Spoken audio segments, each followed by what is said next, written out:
Hello. My phone battery is gonna die and I just got off work, so I'm gonna try and do this all in one take. Somebody asked me a few questions about your rabbit veterinarian and what to look for, finding one, how to go, and what to expect. So what to look for in a rabbit veterinarian is somebody who is experienced in rabbits and comfortable working with them, and someone who's specialized in exotics. Rabbits aren't like cats or dogs. I think they're even more closely related to horses.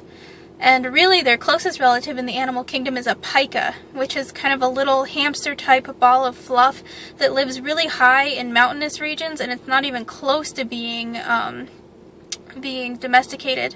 So not just everybody knows about these. It takes a lot of education and a lot of desire to learn about their complex strangeness.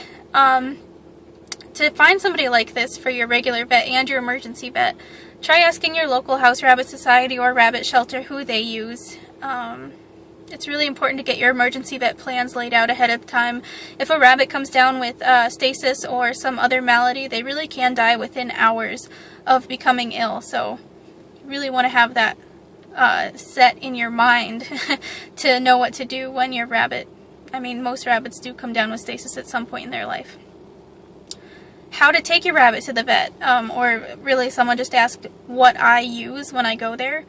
I recommend a plastic carrier with hard sides, and I like to take a towel to put over the carrier to make them feel like they're in a cave, because domesticated rabbits are descendant of European rabbits as opposed to the cottontails or hares that you see in America. The European rabbits like to burrow underground and have little warrens, and they like to feel like they can see the outside world, but the outside world cannot see them. So I like to use a towel to reinforce that feeling. It's going to be a stressful day for them, so I want them to feel as natural and as close to their instinctual comfort as possible. I also like to put a towel in the carrier and put in some hay, pellets, and maybe a few treats. And then I bring a bowl and a bottle of water that I pour out once I get to the vet's office. Now my vet's kind of far away, and I have sponges for rabbits, so this may not be necessary for everybody, but it's something I don't ever leave the house without, is a bowl of water, or a bowl and a bottle of water.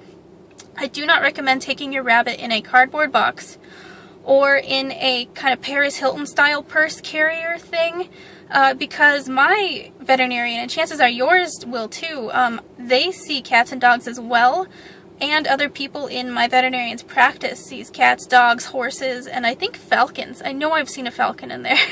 I'm pretty sure it's a falcon at least. I don't know very much about them. If one of these animals got loose, and they're predatorial animals, and you have a little prey animal in your hands, they will try. It's something they want to do. It's deep down in their instincts. They want to eat your rabbit. And so if you have them in a cardboard carrier or a fabric-sided carrier, they could easily bite through that or scratch through that and hurt your rabbit. And don't carry your rabbit in. Rabbit spines are so delicate and their back feet are so strong that they actually can hurt themselves. They can break their own back and they can leap from your arms onto the floor. So it's really important to have them in something snug that they can't just jump out of. Don't bring them on a leash with a harness or a collar. With a collar, if they decide to run, they could suffocate themselves or break their own neck. And with a harness, they could break their own ribs. And again, if a predatorial animal escapes their owner's grasp, then your rabbit is really easy to access and hurt.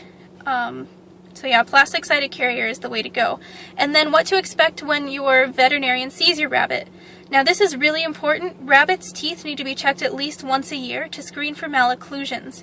And a malocclusion is when, say your rabbit's tooth is growing in just a little sideways, and the top point can get worn down easily. The bottom point is left free to grow, sometimes through a rabbit's cheek, sometimes through their brain. And that's if your rabbit lives long enough to sustain that kind of growth, because oftentimes the rabbit will stop eating due to the pain of a malocclusion, just poking at their insides of their mouth or their tongue. And, you have to screen against this by looking at your rabbit's teeth with a scope, and oftentimes a speculum is needed. If your rabbit veterinarian is not checking your rabbit's back teeth with a scope, don't keep going to them. They're not a good rabbit veterinarian. The front teeth do also need to be checked, and this is easily done by just lifting up the lips, looking at the gums, make sure the teeth are growing in properly, and that they're not twisting out to the sides, and that they're being worn down properly. And a good way to promote this is by always having fresh hay. About 80% of your rabbit's diet should be hay. 10% should be greens that are well drenched to promote water intake. About a teaspoon of that 10% should be fruits. And then the other 10% should be pellets. And they need to be a proper pellet that's mostly hay-based and not a corn-based pellet or a wheat-based pellet. That's harder on your rabbit's stomach and it's very fatty. Which brings me to the next thing a rabbit veterinarian should be doing. They should be weighing your rabbit and also taking their temperature rectally to make sure that they're in normal, healthy ranges. An underweight rabbit is more susceptible to, I believe, just stasis. And really, they starve to death very easily. They need almost a constant intake of food. An overweight rabbit is susceptible to joint pain, intestinal kind of almost damage just because they're being pushed on so much, and heart attack.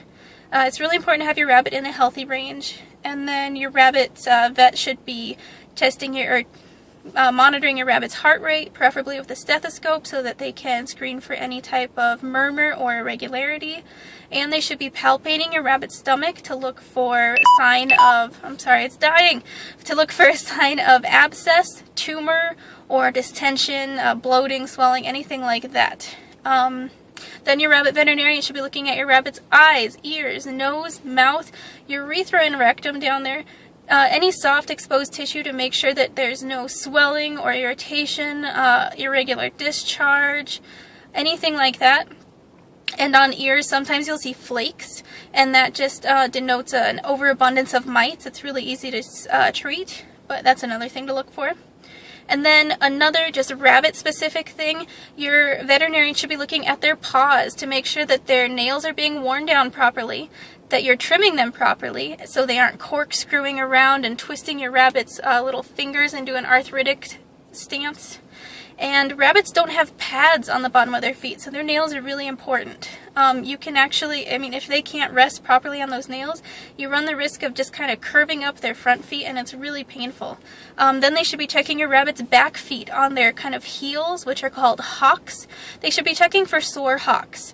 The way to prevent sore hocks is by not keeping your rabbit on a wire bottom cage. Please, I beg you. And also not keeping them on anything hard like linoleum without offering something soft to lay on for most of the day. A lot of their weight goes on that back hock, and it's just pretty much bone covered in skin. There's not a lot of padding for them there, so that should be monitored too.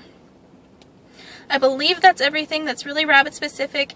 And lastly, my rabbit veterinarian likes to trim my rabbit's nails when I go in, which is wonderful. I love that. But you should also be doing it too as part of a 4 to 6 week checkup. Every 4 to 6 weeks you should pick up your rabbit, examine their eyes, ears, nose, mouth, their front teeth by lifting up their lips. You should be checking their urethra and rectum as well for any signs of discharge or anything like that. You should be taking their temperature, and if you have a scale in ounces, it's nice to monitor their weight as well. And you should be combing out any excess. If you have a really fuzzy rabbit or a short hair rabbit, doesn't matter. They get a lot of undercoat growth. You should just be combing them out, but really this could be done every day. It's not really going to hurt your rabbit as long as you're gentle enough. And I really think that's everything. I will link down below or just write it out if I've forgotten anything. So thank you for listening, and I'm going to go before my phone dies completely.